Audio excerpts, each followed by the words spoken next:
José Poças Esteves, António Rebelo de Sousa são convidados desta noite do Closing Bell. Boa noite aos dois. Obrigado por estarem aqui. É um prazer. José Poças Esteves, começo por si. Pela situação da Grécia, é inevitável olhar para as palavras do Ministro das Finanças, que disse que escolhemos o mau para evitar o pior. Estamos reduzidos a isto, nesta altura? Eu acho que pode ser uma boa expressão, não a conhecia, não ouvi, mas acho que é uma boa expressão, porque a situação é péssima, não há qualquer dúvida, mas a saída da Grécia do sistema do euro seria muito pior. Há quem diga que, de facto, que não há alternativa, que a Grécia vai ter mesmo que sair. De facto, a situação é muito difícil. Com o nível de endividamento que atingiu, pagar esse endividamento com a falta de perspectivas que têm em termos de crescimento, ninguém acredita que eles vão pagar aquela dívida, a que têm, muito menos aquela que vão passar a ter, não é? De qualquer maneira, o euro existe para haver alguma solidariedade entre mas os mesmo a própria Europa parece que não acreditar que a Grécia ainda consiga recuperar. As palavras também do Ministro das Finanças alemão na semana passada. Eu acho que ninguém acredita. Mas insistimos na mesma discute é o nível de perdão, o nível de haircut que se vai fazer à dívida grega. Porque ninguém acredita que a Grécia pague toda aquela dívida e, portanto, também não querem que a Grécia, por razões económicas, mas fundamentalmente por razões políticas, como já discutimos aqui algumas vezes, ninguém está interessado em que a Grécia saia do euro e, portanto, é um custo que a Europa vai ter que assumir. Agora, o problema é quem o assume, não é? Mas há claramente já uma limpeza do sistema financeiro europeu da dívida Nesta grega. Altura já está mais preparado para aguentar esse choque. A Grécia, perante a situação da Grécia, nomeadamente nos últimos tempos, um dos problemas que tem existido é o sistema financeiro a tentar limpar a dívida que tem como ativo da dívida grega, nomeadamente os bancos franceses e os bancos alemães que estão a fazer essa limpeza. Portanto, o sistema financeiro está-se a preparar para o perdão da dívida à Grécia e, portanto, vamos ver quando é que isso acontece. Esperamos que aconteça muito rapidamente e que as questões fiquem clarificadas muito rapidamente. Porque o problema é exatamente esse, é que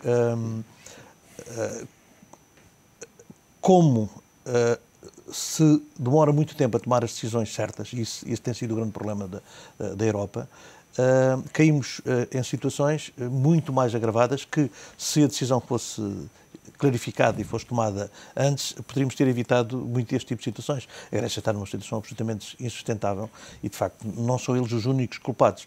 Está bem que eles têm muita culpa, mas não são os últimos não tiveram culpados. Grande ajuda para sair desta situação. De facto, situação. não houve muita ajuda do lado dos amigos europeus, claramente. E já estamos há 2 anos, mais de 2 anos, António Rebelo de Sousa, nesta situação, e a Grécia sucessivamente a implementar medidas de austeridade. Estamos no limite da austeridade que a Grécia pode suportar? Eu acho que estamos muito próximos do limite, e o que disse o José Poças Esteves tem razão de ser. Realmente era muito mau que a Grécia saísse da zona do euro. Eu acho que as consequências deste momento seriam realmente muito más para a zona do euro e para a Europa no seu conjunto.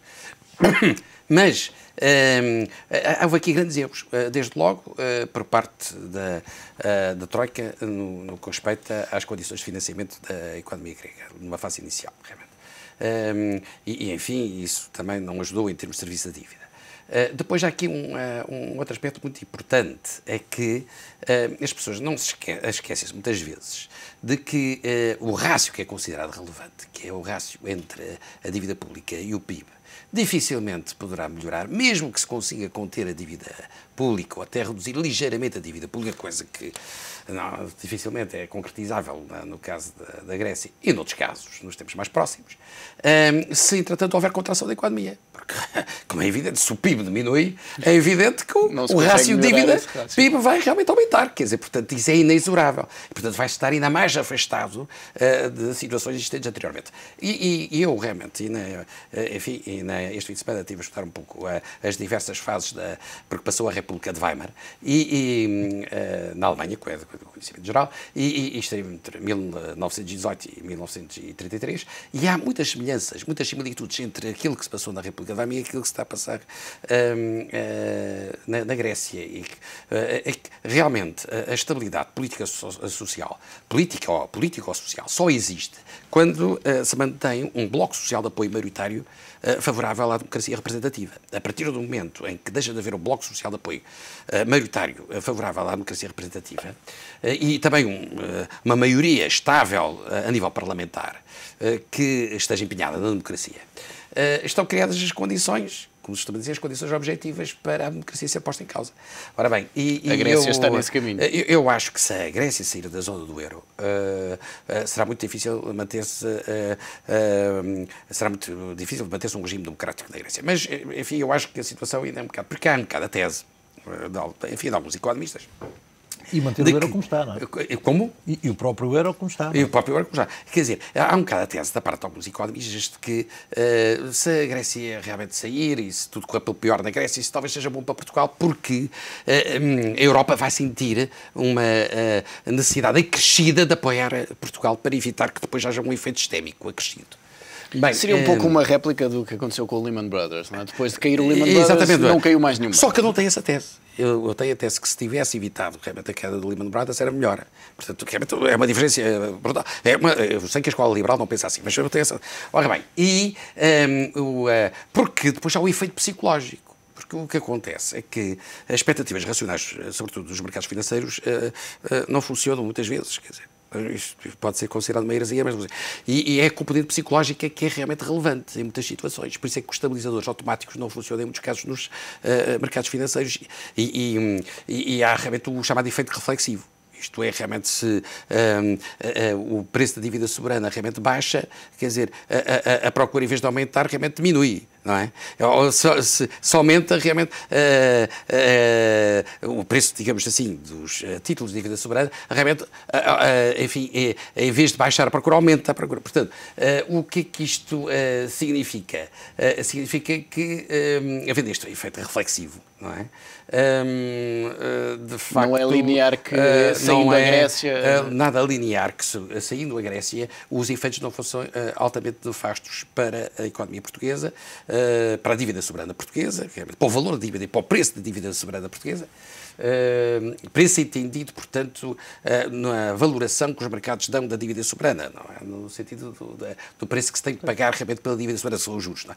Ora bem, e isso teria depois efeitos também em Espanha e na Itália, quer dizer, poderia generalizar-se a toda a Europa mediterrânica a situação realmente de crise, não é isso? Até porque o problema não está só na Grécia, porque a Grécia é uma pequena parte da dívida europeia como um todo. Portanto, não foi só a Grécia que causou o problema. Como dissemos há pouco, quem causou o problema foi o próprio sistema e os próprios líderes europeus. E esses são os mesmos. E, portanto, tirar a Grécia, mas continuar com os mesmos líderes, a coordenar da mesma maneira, com a mesma política económica e a funcionar com a mesma governação económica, tínhamos o problema na mesma. Portanto, concordo. Não resolveríamos nada do problema. E há aqui um outro aspecto que é, de facto, muito importante. Quando nós aqui insistimos neste programa, que a opção por uma vertente federalista, quer dizer, os eurobonds, realmente uma maior intervenção do Banco Central Europeu, o reforço do orçamento comunitário, realmente a extensão de coordenação de políticas económicas e financeiras, quando insistimos disso, nós temos a noção de que hoje em dia a Europa está confrontada com um problema que é realmente fundamental realmente superar, que é a opção entre federalismo ou destruição da zona do euro e, eventualmente, realmente a própria União Europeia. Ora bem, e acho que muitas vezes alguns políticos, dão a sensação de não ter essa percepção. Ainda não chegaram a essa conclusão. Não chegaram a essa conclusão. Pensam que isto não é assim tão grave quanto isso. Quer dizer, realmente, isto ter que realmente reforçar a vertente federalista não é assim uma coisa tão essencial como isso. Ou que se vai lá realmente devagarinho, que ainda temos tempo. Não temos tempo nenhum. Quer dizer, não temos tempo nenhum. Quer dizer, as pessoas ainda não perceberam que, a partir do momento em que venha a haver uma crise profunda, realmente, ainda mais profunda do que aquela que já existe na Grécia, que leva a Grécia a ter que incumprir e depois a sair mesmo da zona do euro, tudo se desencadeia muito rapidamente. Não é uma questão de anos, é uma questão de meses. E as pessoas não têm essa percepção.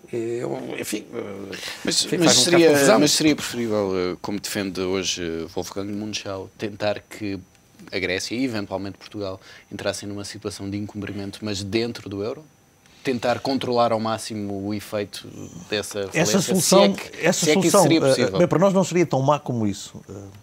Para nós, Portugal, não seria tão má como isso, depende das condições em que fosse feito e teria que ser sempre de uma forma ordenada, não é? Dentro do euro e de uma forma ordenada.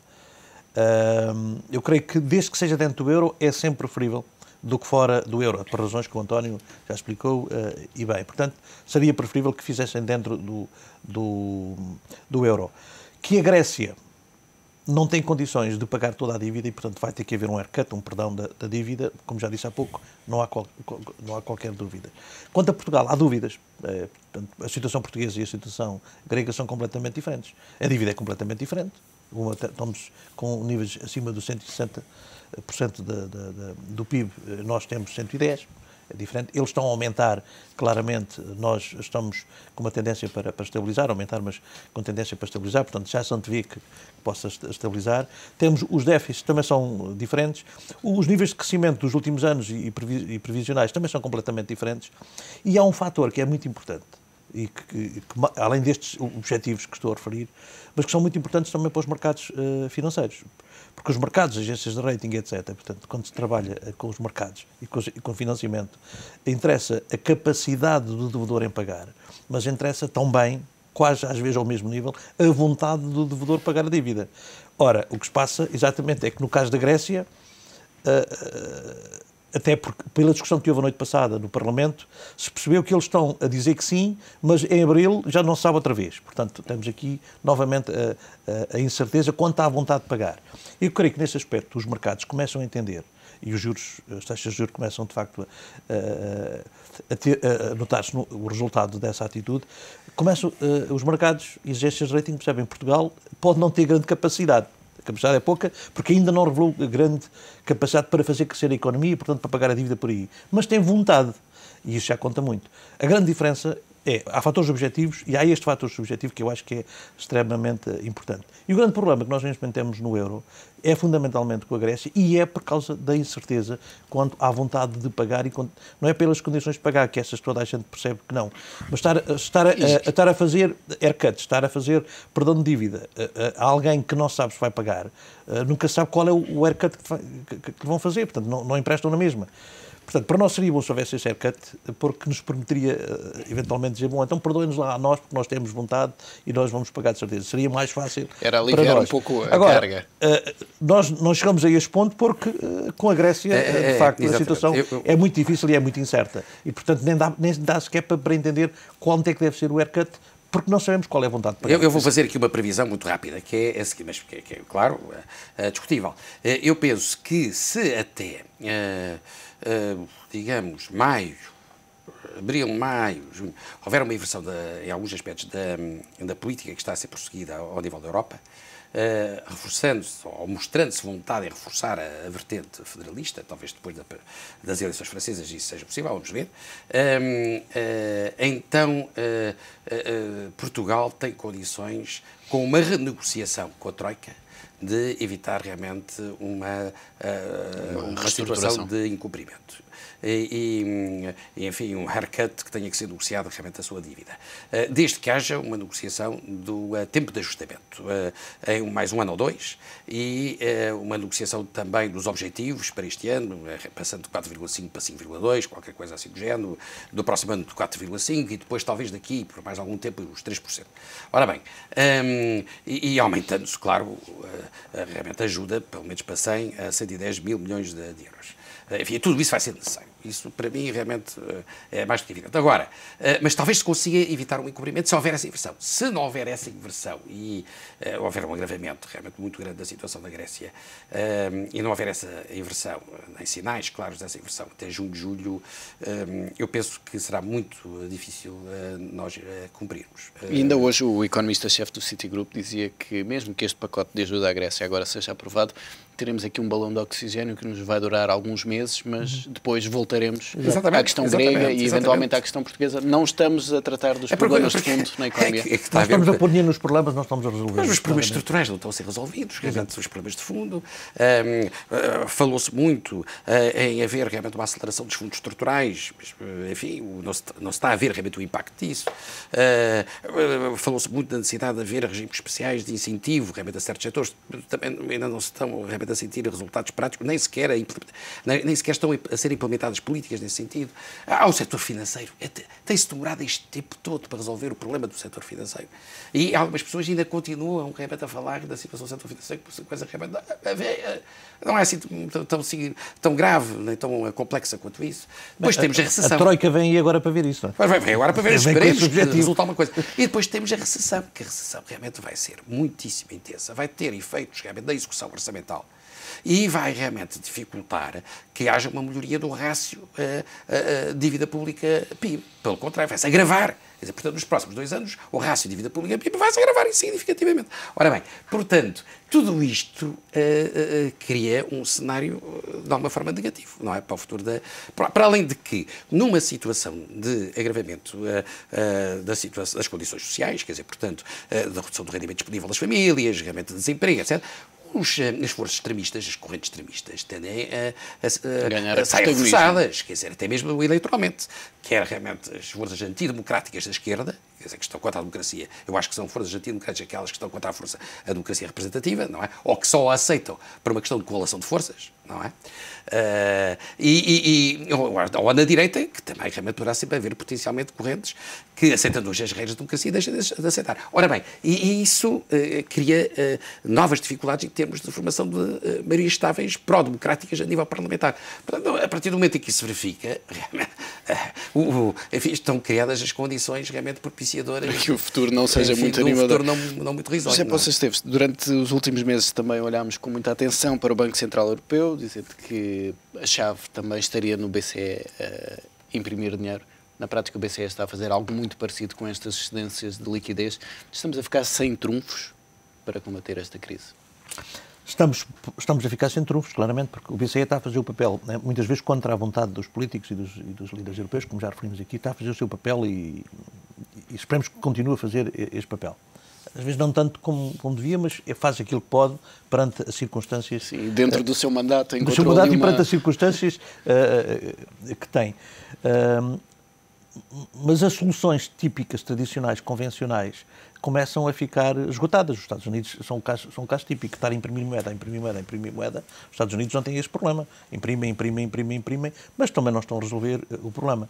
Porquê? Porque o problema também está a nível das assimetrias resultantes dos países emergentes, consistentes, e os países desenvolvidos com déficit. Esse problema não está resolvido. E o sistema financeiro continua a ser dominado pelo dólar e pelos países que estão desenvolvidos, mas que são os devedores, não são os credores.